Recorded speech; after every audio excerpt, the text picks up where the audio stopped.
What's going on, everybody? This is Urziel99. Today we're going to cover the third mission in the Advanced Military Training line. And you can see this one's got a pretty big description. So, let's get started.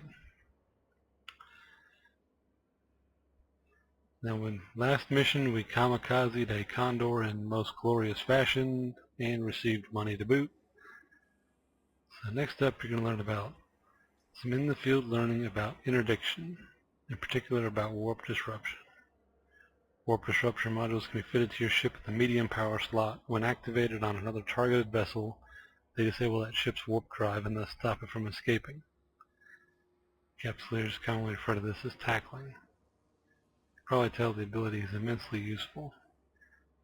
Much of Capsuleer versus Capsuleer combat begins with interdiction. Limitations, however, that you should keep in mind. The first is disruption range. Warp disruptors work only out to a certain range, and if your prey slips outside of that, you'll need to close the ground quickly before they can enter warp and reactivate the disruptor to pin them back down. The second limitation is disruption strength. A single warp disruptor provides 1 unit or point of disruption strength, as you capsuleers like to call it. This becomes important if you're chasing prey that has warp core stabilizers fitted, in order to help them avoid being pinned down while traversing low security space. Many pilots will fit these modules. If they have one of those fitted, you will need to use 2 warp disruptors to deactivate the warp drives.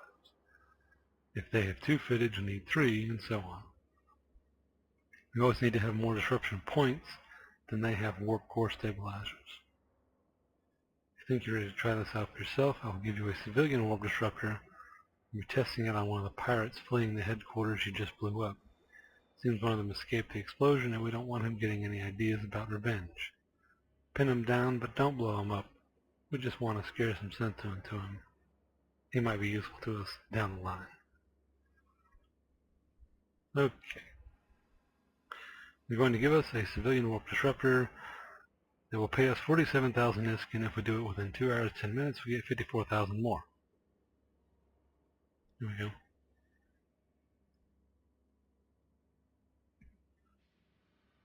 Then we go into the different types of warp disruption, interdiction. First is plano warp disruption, which would be epitomized by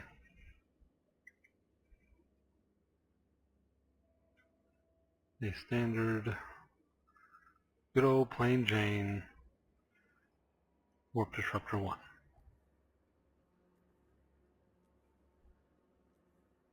You can see I'm looking at the attributes, and prevents the target ship from warping.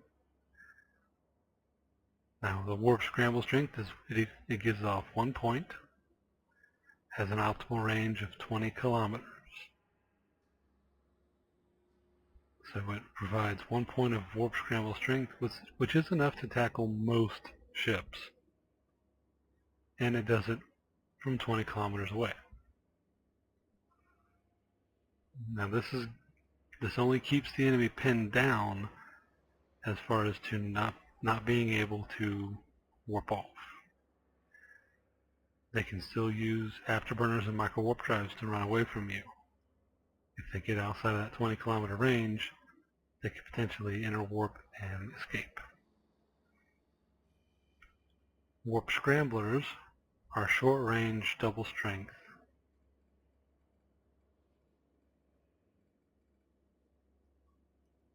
And they are exemplified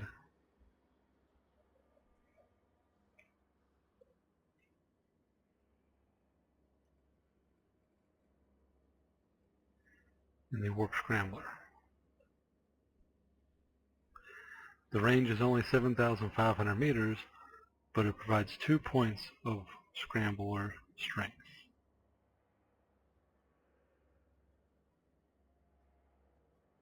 Now these scramblers disable the use of a micro warp drive. which is one of the big advantages because it can take away an enemy's speed advantage. If they have a micro warp drive fitted, you scramble them with this, they can't run away. This is especially true on ships that rely on speed to avoid unfavorable encounters or avoid damage. You deny them their means of gaining speed, they become a lot easier to destroy. And we have the next one, which is the interdiction sphere, often referred to as bubbles. These spheres can be deployed only by a special type of vessel known as an interdictor, which is a Tech 2 version of a destroyer. These spheres can only be deployed in 0.0 space, which is unsecured space. This number must be negative 0.1 or lower. They can be deployed temporarily or anchored in permanently as a structure. That'd be known as a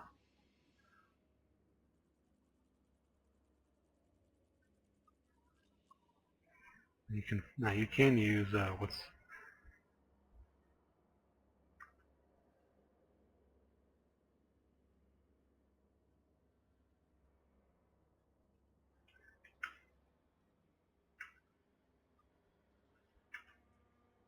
can't spell tonight for shit. Here we go. Heavy interdiction sphere launcher. These sphere launchers, mounted on special Tech 2 destroyers, deploy probes. And those probes are what actually stop you from going anywhere. Ammo and charges. Here we go. Warp disrupt probe. Now this generates a 20-kilometer bubble around the actual probe where it's fired. They last for 2 minutes. And believe me, for the people who are very good at it, that is all the time they need. They also have anchorable bubbles, which I should be able to show you here.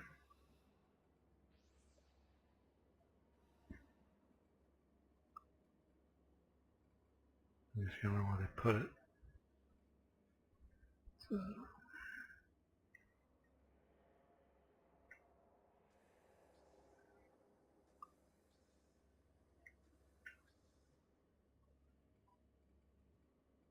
here we go.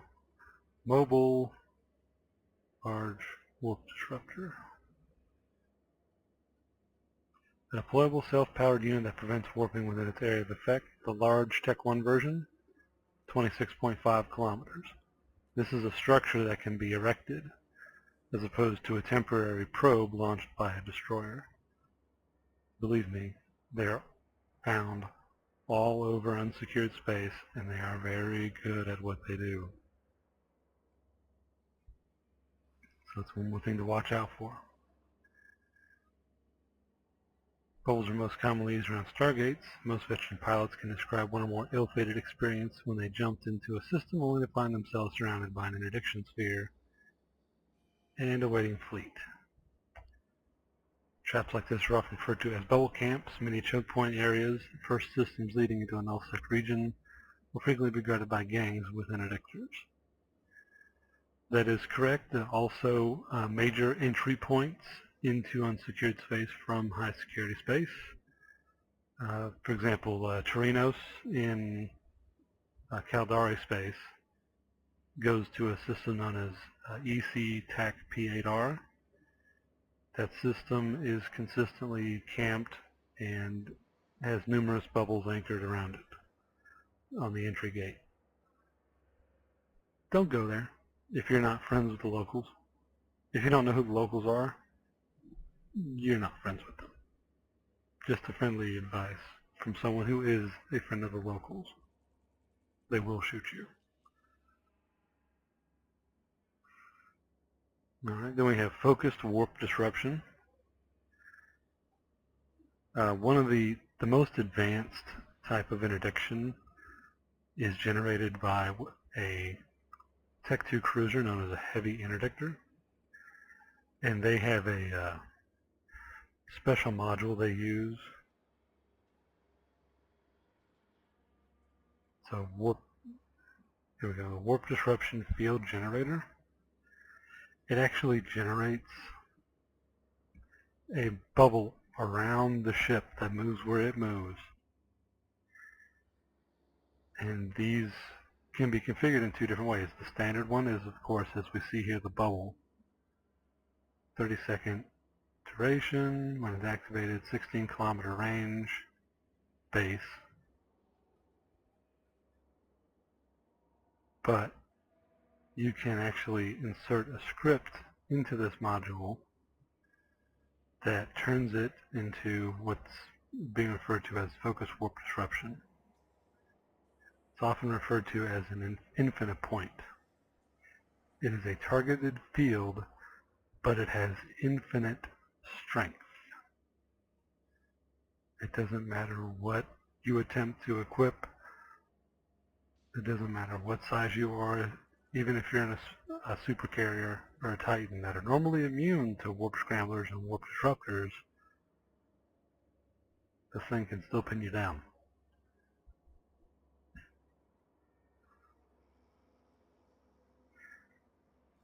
Heavy interdictors, and it shows the bubble. So it mentions that these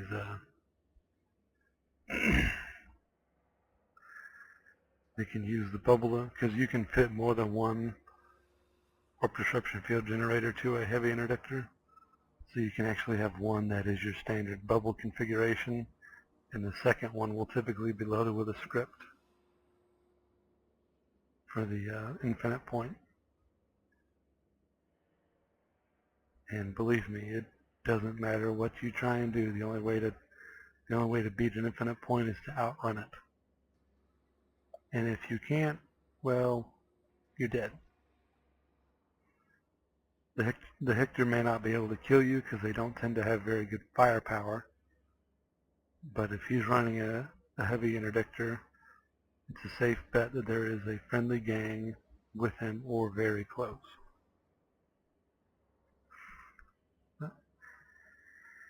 Enough drawing. I'm going to accept the mission. Close all these.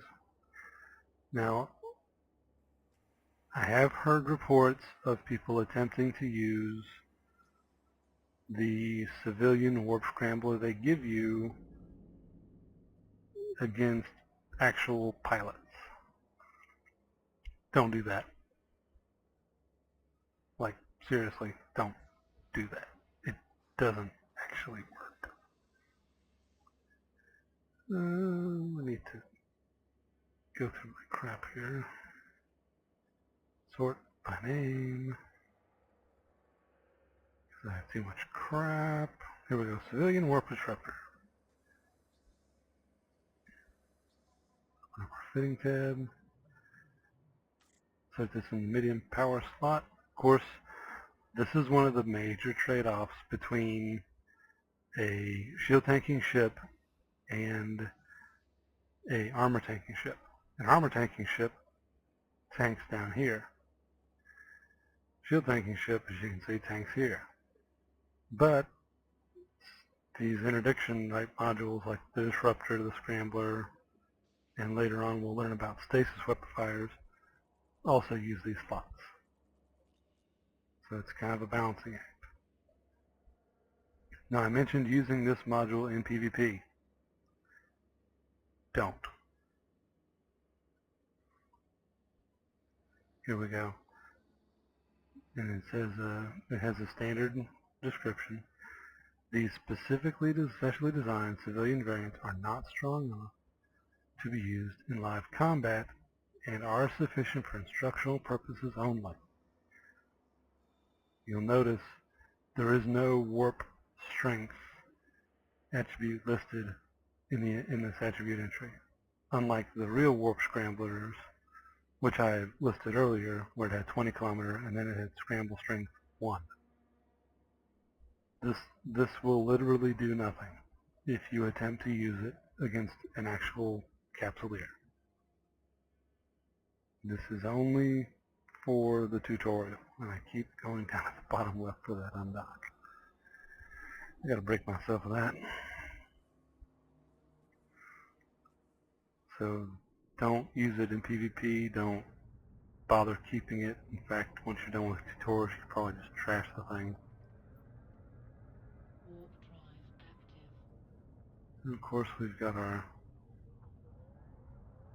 survey thing is coming alive with all the signatures that are kind of pointless.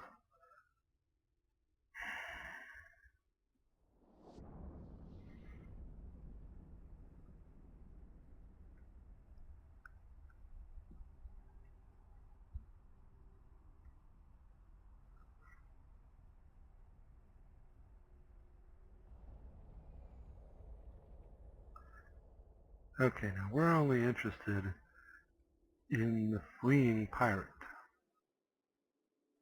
However, we've got these other rookies we're going to take out too. Pardon me. Good. Afterburner.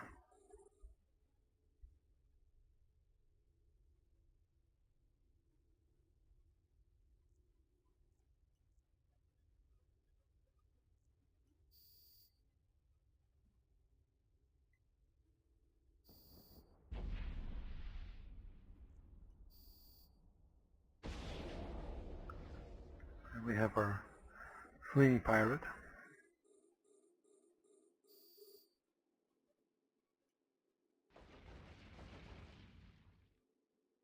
And you see we have him scramble. He's like, hey, alright, please don't shoot me. Basically, he's crying uncle.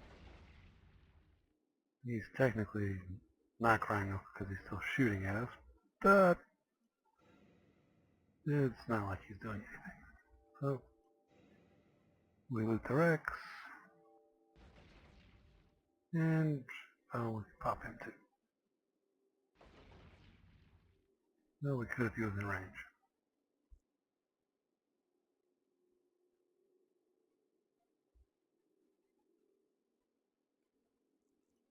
Should probably stop wasting ammo.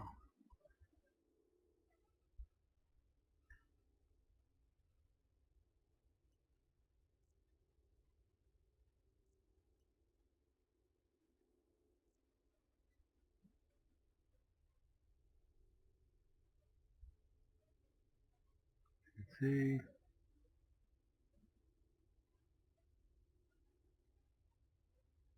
We've completed the objective, so there's no reason we shouldn't just pull this guy out of the water, which is exactly what we're going to do.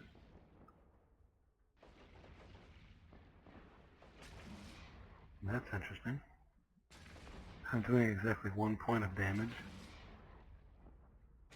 0. I guess I got tired of people killing this guy.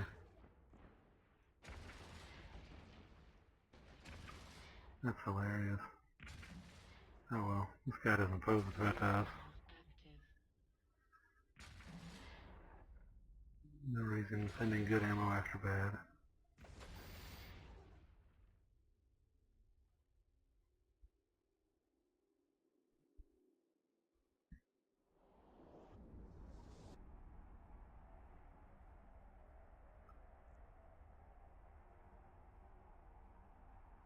But yeah, you can even see here. Warp scramble strength 0.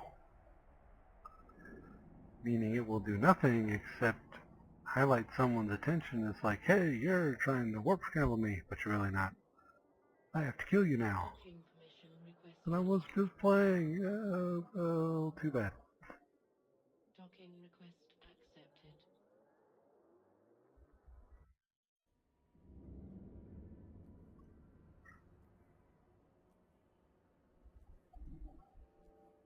Now that mission's done.